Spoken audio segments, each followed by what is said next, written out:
मेरा हूबहू संदेश लोगों तक, जनता तक पहुंचाओगे। मेरी जो बात है मैं जितना कहूँ उससे ज़्यादा नहीं बताओगे। तो अब हम मुरैना से चलकर जो हम आप लोगों के बीच, ताजधारी महोदय आप लोगों के बीच आए हैं, भक्त का क्या संदेश है, भक्त की स्वामी जी महाराज की क्या हिदायत है, इस समय में हमको करना क्या है, वक्त कैसा आएगा बच्चा, छटनी का वक्त कैसा होगा, आगे चल के कितने गुरु बनेंगे, कैसा वक्त होगा। स्वामी जी महाराज की बाणियों को देखते जाइएगा कि गुरु महाराज ने जो जो भी कहा वो सारी की सारी हूबहू बात सामने आ रही है। तो वो संदेश आपको हमारे ताजधारी महोदय जी से मिलेगा कि भक्त का संदेश क्या है। तो बड़े आप लोग शांति से सुनिए, गुरु महाराज को याद करते हुए कि आखिर हम कर क्या रहे हैं और गुरु महाराज का इस समय में भक्त का संदेश क्या है। गुरु भक्ति उसे कहते हैं जो गुरु के आदेश का पालन करता है, वही गुरु भक्त है। तो चलिए बड़े शांति से सुनिए, और जो आप लोग मोबाइल लिए हों तो थोड़ा स्विच ऑफ करेंगे तो और अच्छा होता है, क्योंकि उसमें डिस्टर्ब होता है। और आप अपने हित की बात को जरूर सुनिएगा। जय गुरुदेव, जय गुरुदेव, जय गुरुदेव, जय गुरुदेव, जय गुरुदेव, जय गुरुदेव, जय गुरुदेव, जय गुरुदेव। जय गुरुदेव नाम किसका, प्रभु का, जय गुरुदेव नाम किसका, प्रभु का, जय गुरुदेव नाम किसका, प्रभु का, प्रभु का पावन नाम, जय गुरुदेव, प्रभु का सच्चा नाम, जय गुरुदेव, कलयुग का जागृत नाम, जय गुरुदेव, समय का चेतन नाम। जय गुरुदेव। बाबा जी का कहना है, शाकाहारी रहना है, तन मन करता कौन खराब, अंडा मछली मांस शराब, क्या खाने से होगी भलाई, रोटी सब्जी दूध मलाई, हिंदू मुस्लिम सिख ईसाई, शाकाहारी हो जाओ भाई, बाबा जी की अर्जी है, आगे आपकी मर्जी है। प्रेम से बोलिए। जय गुरुदेव। सत्संग प्रांगण में उपस्थित मंच पर आसीन परम पूज्य बाबा जय गुरुदेव जी महाराज के चरणों में मेरा कोटि कोटि नमन। उपस्थित सभी सत्संगी गुरु भाई बहन, दूर दराज से आए समस्त धर्म प्रेमी प्यारे बच्चों, सबको हमारा जय गुरुदेव। की ध्वनि, ये उच्चारण आपने सुना। इस नाम के प्रचारक मथुरा के परम संत बाबा जय गुरुदेव जी महाराज, जिन्होंने भारत देश के कोने कोने में सभी प्रांतों जिलों में घूम घूम कर इस नाम का प्रचार प्रसार किया। परम पूज्य बाबा जय गुरुदेव जी महाराज का संदेश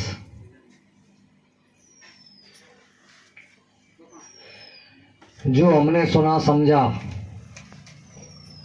और जो अनुभव किया, उसको आपके सामने बताने की, समझाने की कोशिश की जाएगी।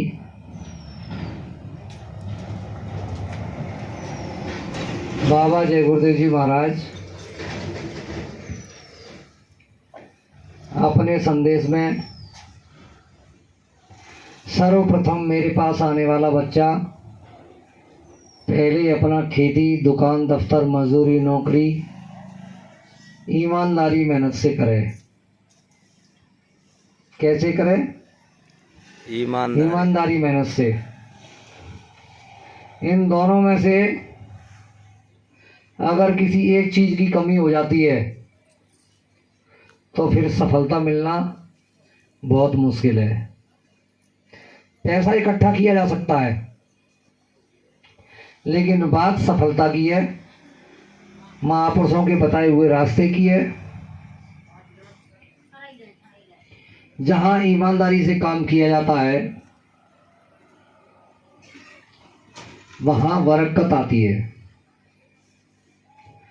और बरकत कहते हैं भगवान की दया।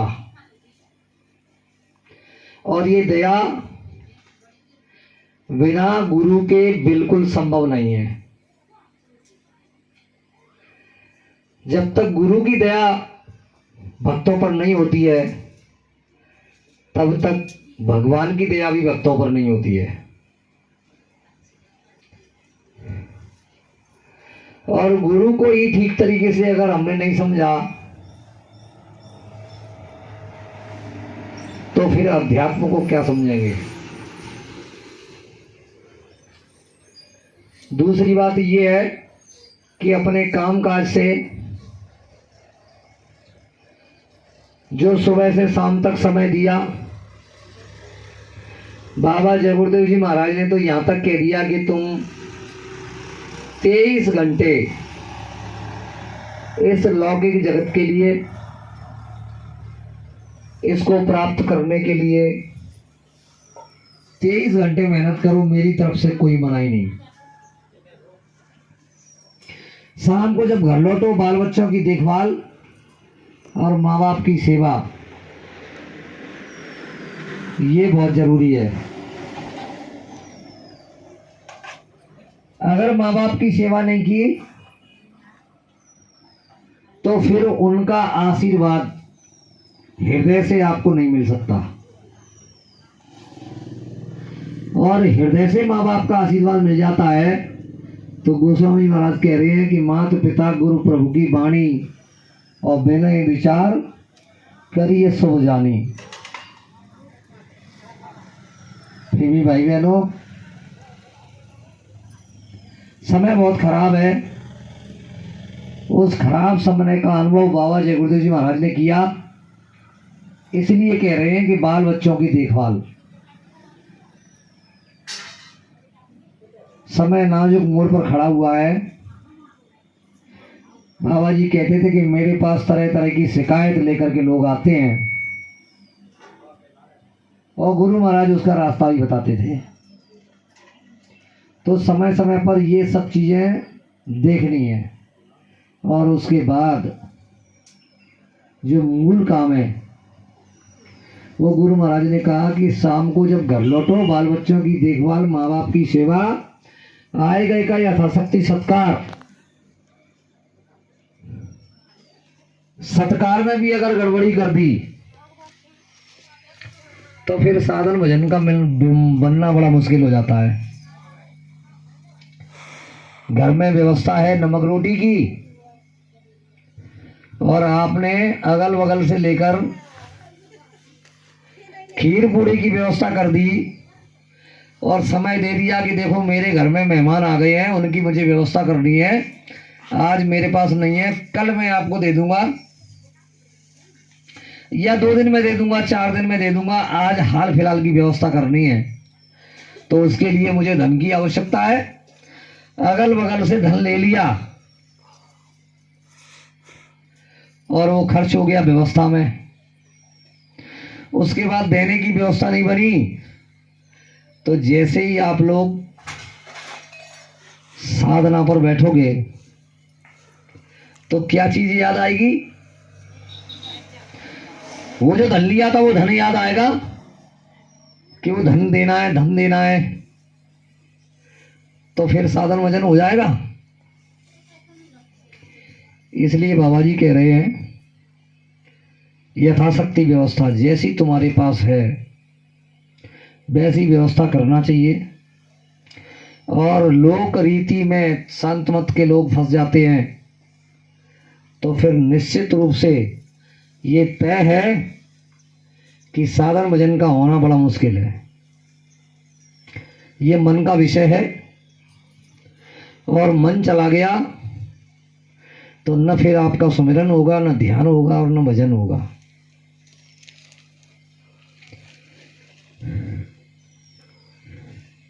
बाबा जय गुरुदेव जी महाराज कह रहे हैं कि ये मानव तन मनुष्य शरीर बड़े भाग से बेशकीमती अनमोल और इस शरीर से समय से अगर काम ले लिया जाए तो सब कुछ ठीक है, नहीं तो कहावत में कहते हैं कि क्या बरसा भई कृषि सुखाने और समय चूक पुण्य का पछताने।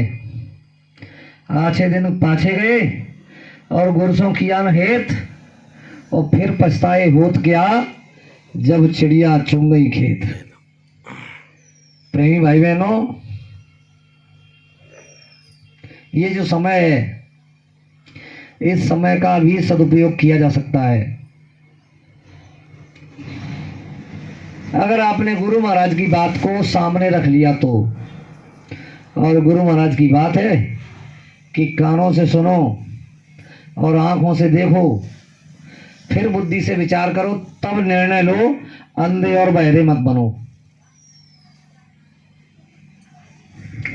बाबा जय गुरुदेव जी महाराज समझाते हैं कि सबसे पहले इस मानव शरीर की कीमत को आप लोग समझ लो। इसके लिए देवी देवता भी तरसते हैं। गोस्वामी जी महाराज रामचरितमानस में कहते हैं कि बड़े भाग मानव सन पाया और सुर दुर्लभ सदगन थन गावा। नर योनि सम कवने देही और जीव चराचर याचते ही। चराचर के जीव इसके लिए याचना करते हैं और बराबर प्रार्थना करते रहते हैं। इसी के लिए हमने आपने सबने जब माँ के गर्भ में बच्चा होता है तो बाबा जय गुरुदेव जी महाराज ने अपने संदेश में बताया कि जब खोल अक्ष बन के तैयार हो जाता है बच्चे बच्ची का माँ के गर्भ में, 5 महीने के बाद जीवात्मा डाल दी जाती है और माँ को उसका एहसास होने लगता है। उस समय से जो त्रिलोकी का स्वामी है, जिसको ईश्वर कहते हैं, भगवान कहते हैं, हर समय हर पल हर क्षण उससे जीव से और ईश्वर से बात होती रहती है। और उसमें वो जन्मान जन्मों की फिल्म दिखाते हैं। उस जीव को जन्मान जन्मों की फिल्म दिखाते हैं और फिल्म को देखकर तरह तरह के कष्ट और तरह तरह की यातना उसने जो झेली है और बदले में परिणाम स्वरूप क्या किया है और कौन सा जन्म मिला है, इसको देखते हुए वो प्रार्थना करता है कि अब प्रभु कृपा करो ये भांति और सब तज भजन करूं दिन राती। मैं सब कुछ छोड़ करके तुम्हारा ही भजन करूंगा एक बार, और मुझे मानव तन मनुष्य शरीर दीजिए। और वो मौका हमको आपको सबको मिला हुआ है। बाबा जय गुरुदेव जैसा गुरु मिलना बहुत मुश्किल। इनसे पहले का अगर इतिहास उठाया जाए तो बाबा जय गुरुदेव जी महाराज ने इसको जितना स्पष्ट किया है उतना किसी महापुरुष ने नहीं किया। इनसे पहले के इतिहास में आते हैं कि इसी कलिकाल में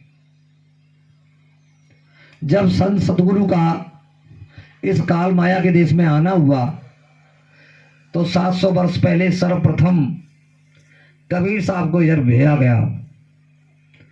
और कबीर साहब ने जब इस नाम की जुक्ति को प्रेमियों के बीच में बताया तो उनका बड़ा भारी विरोध हुआ। धीरे धीरे करके ये नाम की जुक्ति एक दूसरे के आदान प्रदान से, एक दूसरे के बताने समझाने से बहुत कम लोगों के बीच में गई। कुछ लोगों ने तो कबीर साहब को उस समय नास्तिक ही बता दिया। कि ये पता नहीं कहाँ से इस रास्ते को लेके आ गए हैं। हम लोगों ने तो कुछ और सुना है और ये कौन सा रास्ता बताने लगे हैं। प्रेमी भाई बहनों, उनके बराबर इधर भूमंडल पर उन महापुरुषों को आना बराबर बना रहा वो मालिक प्रकट संतों के रूप में महापुरुषों को भेजते रहे और इधर नाम की युक्ति को बताने का काम बराबर चलता रहा। एक बरामदे में, एक कुटिया में, एक झोपड़ी में या फिर बिल्कुल एकांत में, कोई दूसरा न सुन ले। इस तरीके से जब गुरु अपने शिष्य को नाम की दौलत को बांटता था, उसका दान करता था, तो दूसरा कोई न सुन ले।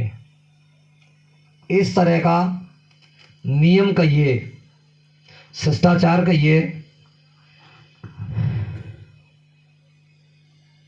जब बारी आई बाबा जय गुरुदेव जी महाराज की, तो इन्होंने भी इसकी शुरुआत दो लोगों के बीच से 10 जुलाई 1952 किताबों में आता है कि बनारस से उसकी शुरुआत की थी।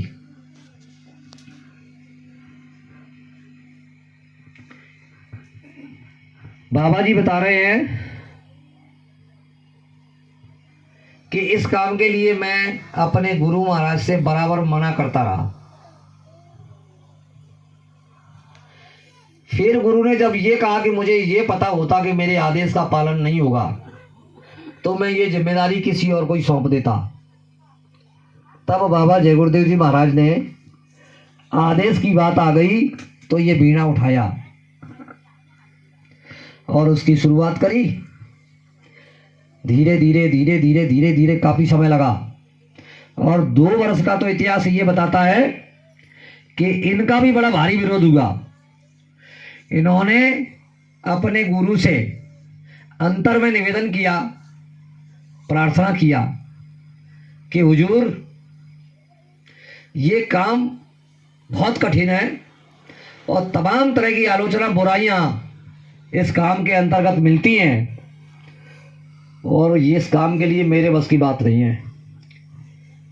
तब अपने दादा गुरुजी महाराज ने, जिनका ये कार्यक्रम जिस उपलक्ष्य में हो रहा है भंडारे का, तो उन्होंने कहा कि बच्चा कुछ समय के लिए रुक जाओ।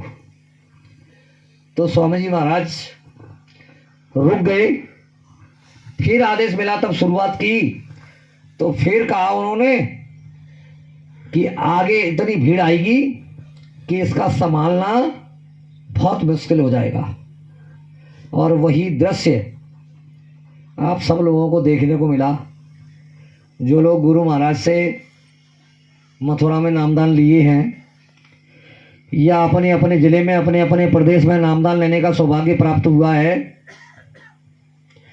और वो बराबर कार्यक्रमों में जाते रहे हैं, उन लोगों को ये चीज़ मालूम है। ये दादा गुरुजी का भंडारा, ये तिथि बड़ी विचित्र है।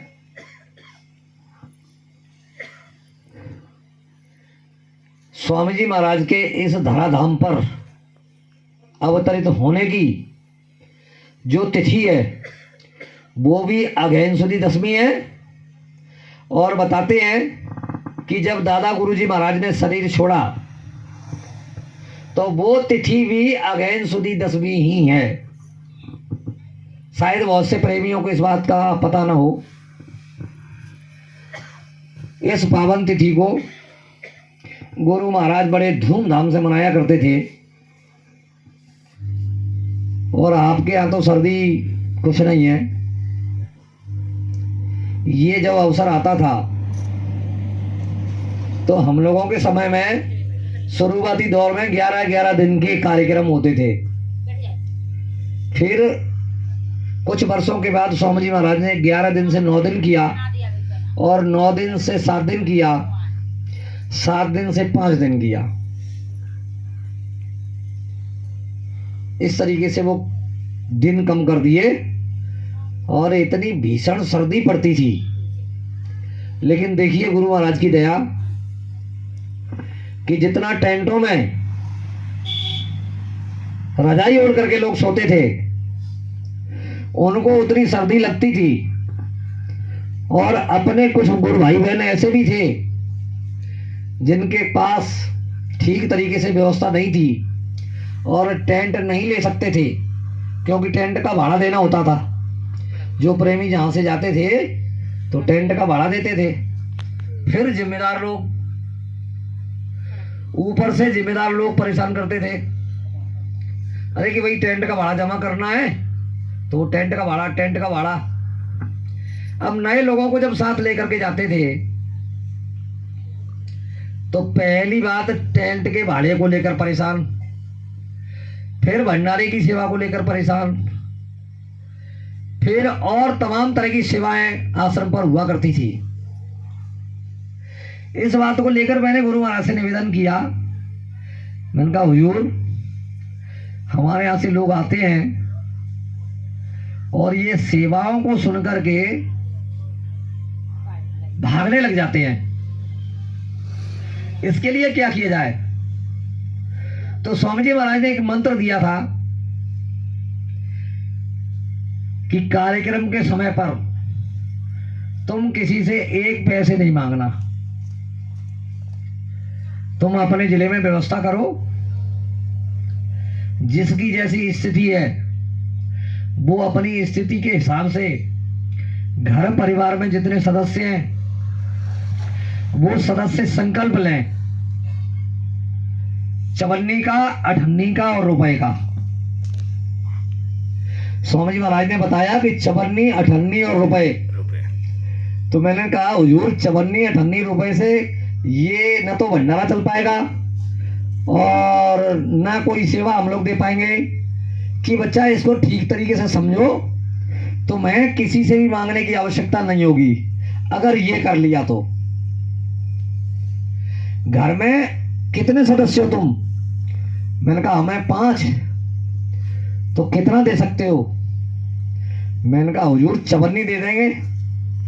अगर चवन्नी तुमने दी तो ₹1.25 तुम्हारा हो जाएगा 5 का, और ₹1.25 एक दिन का होता है। 4 महीने बाद एक कार्यक्रम आता है।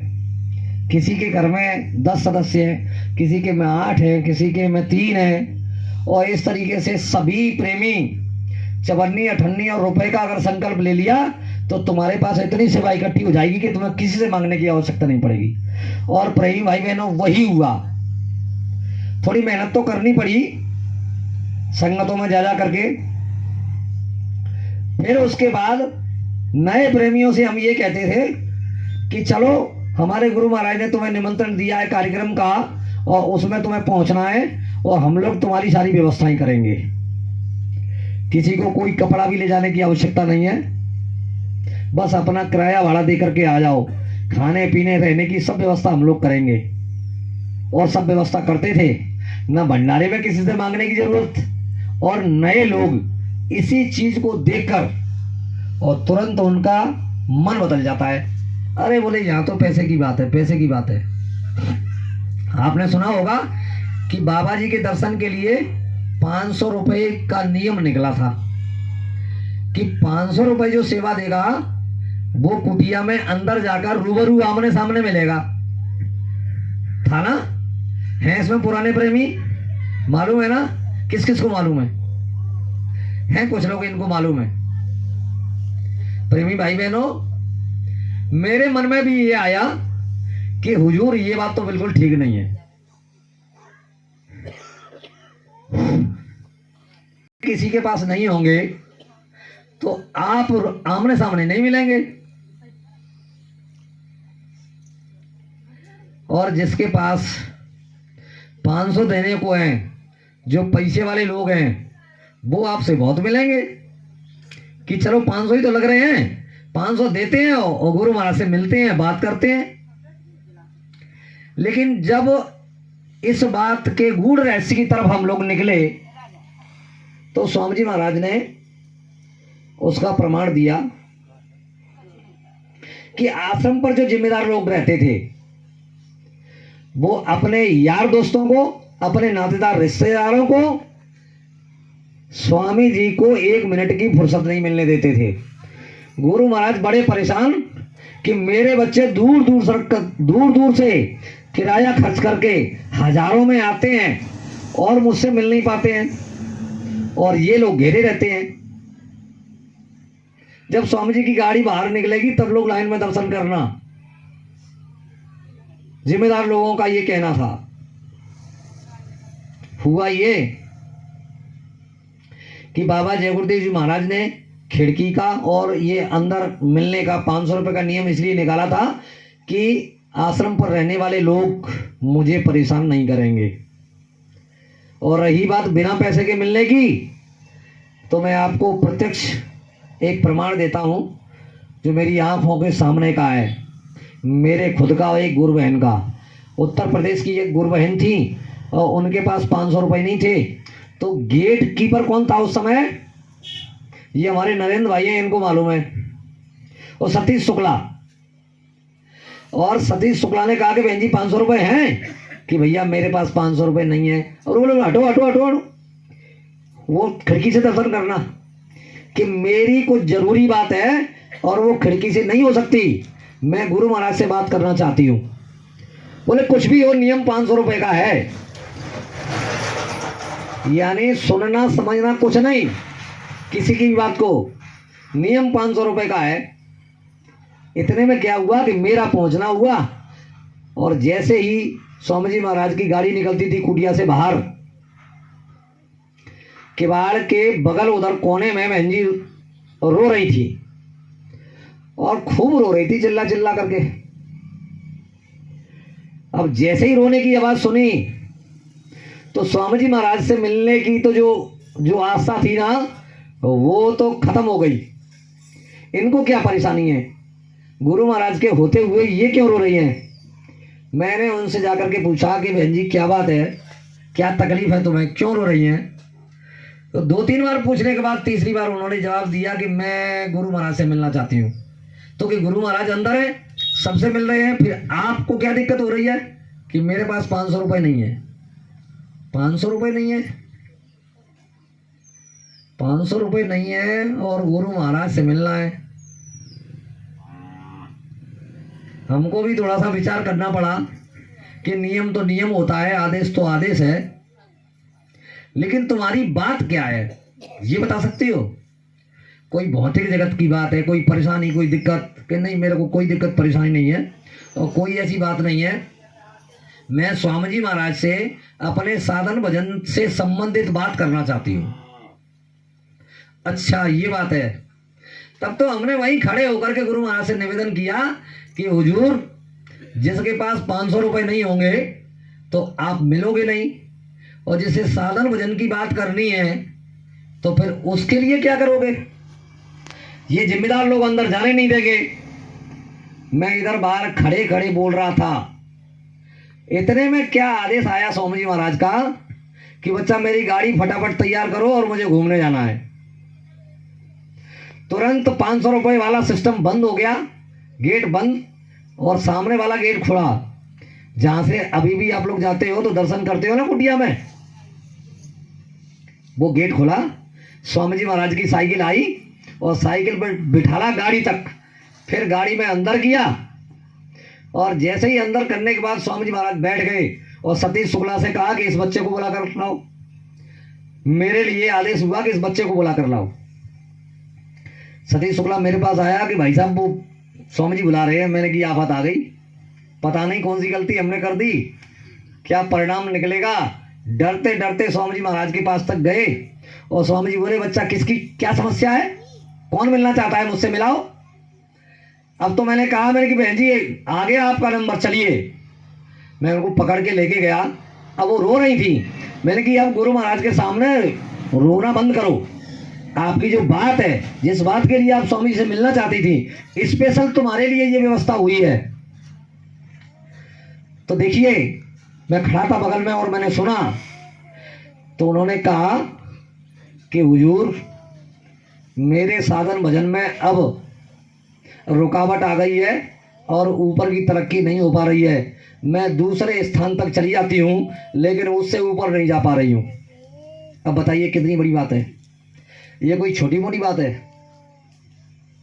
ऐसे प्रेमी के लिए तो ये कुछ भी करने को तैयार हो जाते हैं प्रेमी भाई बहनों, लेकिन ऐसा भक्त मिले तो सही। स्वामी जी महाराज ने अंदर बुलाया और 3-4 बार उनका सिर ठोका और कहा कि बच्चा भजन में समय और बढ़ा देना।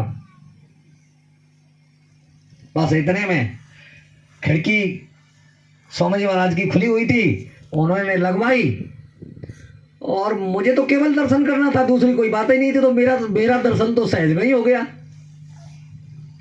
तो कभी कभी प्रेमी भाई बहनों, गेहूं के संग बथुआ को भी पानी लगता है ना, तो वो मुझे बथुआ रूपी पौधे को पानी लगा, दर्शन करने का सौभाग्य प्राप्त हुआ।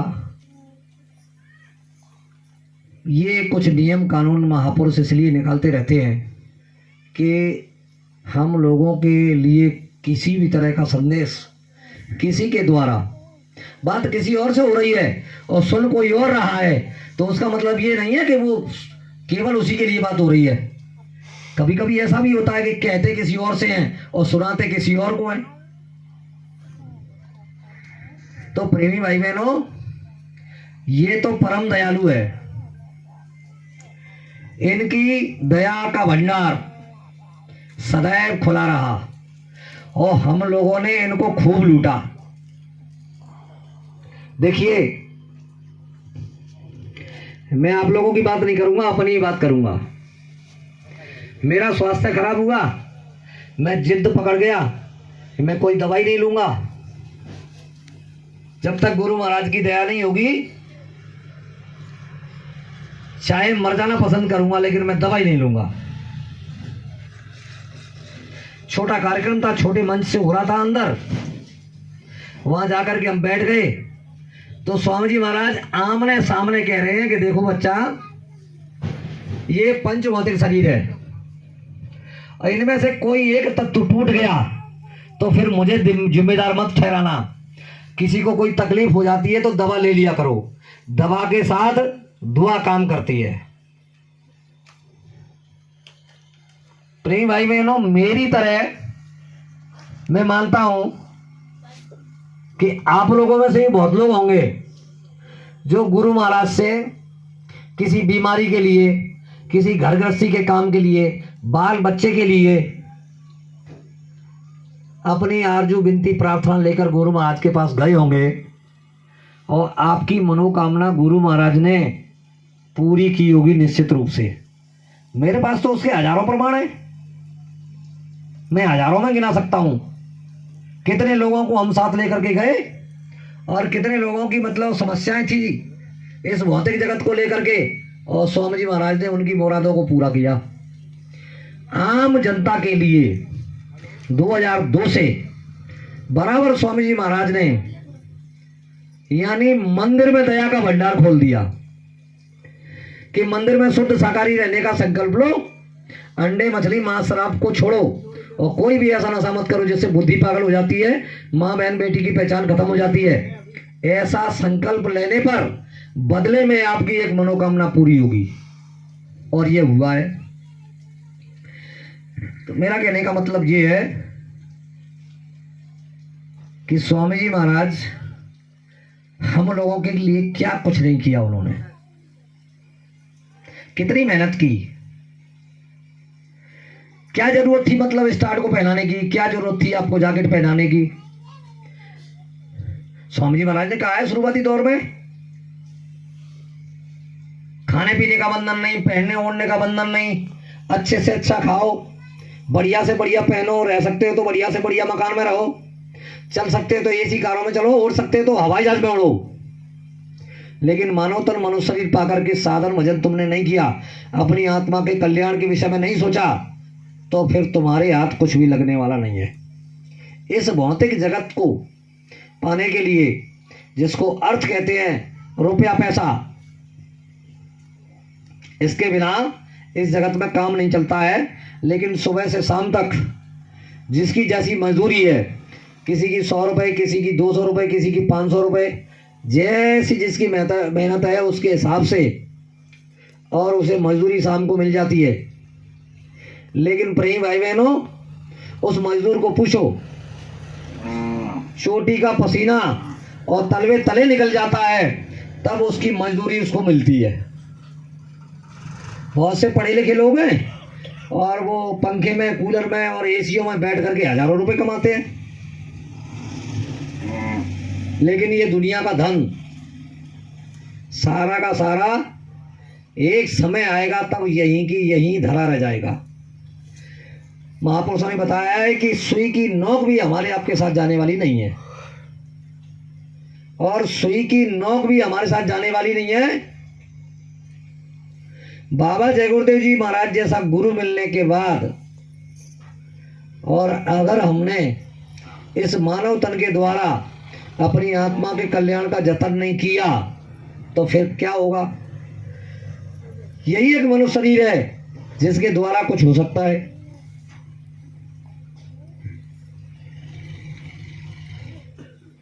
कवियों ने कहा है कि हाथी के दांतों के खिलौना बने भांति भांति, बाघन की खाल तपस्वी के मन भाई है, सावर की खाल को बांधत सिपाही लोग, और गेड़न की खाल राजा रावण सुहाई है। सिंह की खाल को ओढ़त है योगी जति, छेरी की खाल थोड़ो पानी भर लाई है, और कहत कब दयाराम प्रभु के भजन में ना, या मानुष की देह कछु काम नहीं आई है।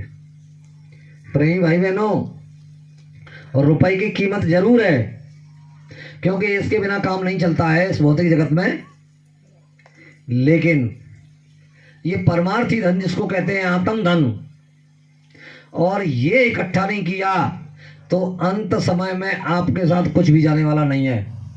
और उस परमार्थी धन को बाबा जय गुरुदेव जी महाराज ने क्या कहा है, किससे इकट्ठा होगा, आने वाले खराब समय में किससे रक्षा मदद होगी। तो बाबा जय गुरुदेव जी महाराज कह रहे हैं कि भजन से ही आने वाले खराब समय में आपकी रक्षा मदद होनी है। और भजन की पूंजी अगर हम लोगों के पास नहीं है तो फिर क्या होगा। गीता कहती है कि अच्छे बुरे दो कर्म होते हैं, वेद शास्त्रों में उसका लेख आता है, और इसको लिखने वाले चित्र और गुप्त, ये दोनों कंधों पर बैठे हुए हैं। एक अच्छा लिख रहा है, एक बुरा लिख रहा है, और झूठ का वह नाम निशान चलता नहीं है। ये तो बातें इधर ही चलती हैं। किसी चतुर कवि ने कहा कि मतलब कोई मरने वाला और उधर जा रहा था, तो उसके कर्म अच्छे नहीं थे, एक कर्म कोई उसका अच्छा बन गया। तो धर्मराज ने कहा कि देखो, तुम्हारा एक कर्म अच्छा है, उस कर्म की खातिर थोड़े समय के लिए तुम स्वर्ग जा सकते हो, और बकाया तो तुमको नरक जाना है। तो किसी ने कहा कि देखो, नरक का तो मुझे पूरा भोग भोगना ही है, लेकिन उससे पहले मैं स्वर्ग में, और ये स्वामी जी महाराज के नाम का जो पेड़ है ना, वो इस पेड़ की परिक्रमा करना चाहता हूं। तो प्रेम भाई बहनों, अगर संतमत की दृष्टि से इसे देखा जाए तो क्या ये संभव है। बाबा जी कह रहे हैं कि जीते जी इसी मानव तन के द्वारा, और ये काम स्वयं किया जा सकता है, देखा जा सकता है। और अगर ये आंतरिक कमाई नहीं की तो फिर बिल्कुल भी संभव नहीं है। स्वामी जी महाराज बता रहे हैं कि इस बात पर गहन अध्ययन करो कि मैं कौन हूं और कहां से आया हूं और मरने के बाद कहां जाऊंगा। ऐसी कौन सी सत्ता है इसके अंदर जिस सत्ता के कारण इसकी कीमत है।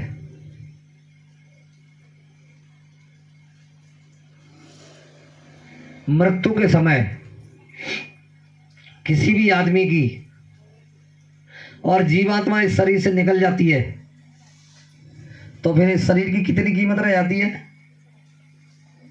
हमारे ही अपने घर परिवार के कुछ लोग आएंगे, रोएंगे, गाएंगे, चिल्लाएंगे, अड़ोसी पड़ोसी आएंगे और कुछ समझदार लोग भी आ जाएंगे। तो वो कहेंगे कि देखो भाई, अब जो कुछ होना था हो गया, इसकी मृत्यु हो गई है, ये मर गया है, अब तो इसकी अंतिम संस्कार करने की व्यवस्था करो जल्दी से, क्योंकि मिट्टी खराब हो रही है। कल तक जिसको अपना कहते थे और कुछ ही समय के बाद मिट्टी हो गई और अंतिम संस्कार की तुरंत तैयारियां होने लग जाती हैं। कुछ समय के बाद अंतिम संस्कार के लिए उन्हें ले जाते हैं शमशान घाट, जैसी जिसकी व्यवस्था। वहां से लौटने के बाद क्या होता है, हमारे यहाँ तो नीम के पेड़ में से कुछ पत्ते लाए जाते हैं और वो पानी में डाल देते हैं। बताते हैं कि वो नीम का पत्ता खाते हैं और नीम के पानी को छिड़कते हैं, क्योंकि ये हमारे लिए इतना कड़वा हो गया है, जो कल तक तुम्हारा अपना था अब नियम नीति के अनुसार कड़वा हो गया। और वही व्यक्ति अगर भूत बन के और किसी के शरीर में आने लगे, यानी जिस आदमी की धर्मपत्नी उसको ही अगर वो परेशान करने लगे, उसके शरीर में आने लगे, तो पता है क्या होगा, तुरंत उसकी व्यवस्था होगी कि भाई इससे मैं बड़ा परेशान हूं और इसकी कुछ न कुछ व्यवस्था करवाओ। घर को खिलवाया जाएगा। अब ये घर में नहीं घुसे कैसे भी करके। कल तक जो हमारा अपना था और उसके घर में प्रवेश ना करने की व्यवस्था ले दे करके भी की जा रही है। तो फिर प्रेमी भाई बहनों, कौन किसका है इस देश में? संत मत के अनुसार तो कोई किसी का नहीं है। जब ये चीज बड़ी बारीकी से बाबा जय गुरुदेव जी महाराज ने समझाई, तब भी हम लोगों की खातिर बाबा जय गुरुदेव जी महाराज ने कितनी मेहनत की, यानी कठोर से कठोर परिश्रम किया। हमारे आपके खातिर ही बाबा जय गुरुदेव जी महाराज को 21 महीने की कठिन यातना जेल के अंदर झेलनी पड़ी, जिसके उपलक्ष्य में 23 मार्च मुक्ति दिवस का कार्यक्रम होता है, बड़े धूमधाम से होता है ना। बाबा जय गुरुदेव जी महाराज कह रहे हैं 89 मुक्ति दिवस के कार्यक्रम में कि मुझे इस योग छोड़ दिया कि अब ये नाम नहीं लेंगे, न धर्म उपदेश करेंगे, न कर्म उपदेश करेंगे और न बाहर जाएंगे, भाग जाएंगे। बाबा जी कह रहे हैं कि देखो मुझे लालच दी गई, ये जमीन तो क्या है, हजारों एकड़ जमीन दे दी जाएगी, एरोड्रम बनवा दिया जाएगा, हवाई जहाज दे दिया जाएगा और जो कहो सो सब सेवा की जाएगी। बोले सब सेवा करने को तैयार हो? बोले हाँ।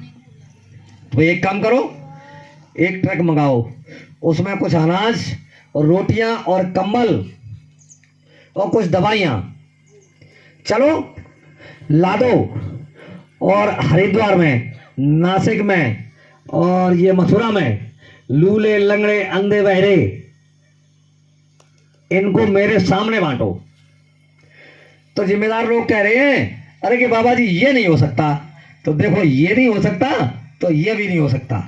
राज द्वारे सात जन 3 वक्त को जाए कि मान के मीठा और के धन की चाह और बच्चा, इन तीनों में से मुझे कुछ नहीं चाहिए। कोई भी माई का लाल भारत देश के अंदर पैदा नहीं हुआ जो बाबा जी को अपने धन से खरीद ले। जय गुरुदेव। कितनी बड़ी बात है। वो अपने नियम के कितने पक्के हैं। लिखा पढ़ी करने वाले तो रोज बेईमानी करते हैं। मेरी जवान दस्तावेदी है। स्वामी जी महाराज क्या कह रहे हैं कि मेरी जवान दस्तावेदी है। दस्तावेदी का मतलब होता है लकीर का फकीर, जो कह दे वो पत्थर की लकीर। और बाबा जी ने जो मुखारविंद से कह दिया है वो इधर का उधर होने वाला नहीं है। लेकिन देखिए अपने लोगों के बीच में क्या होता है।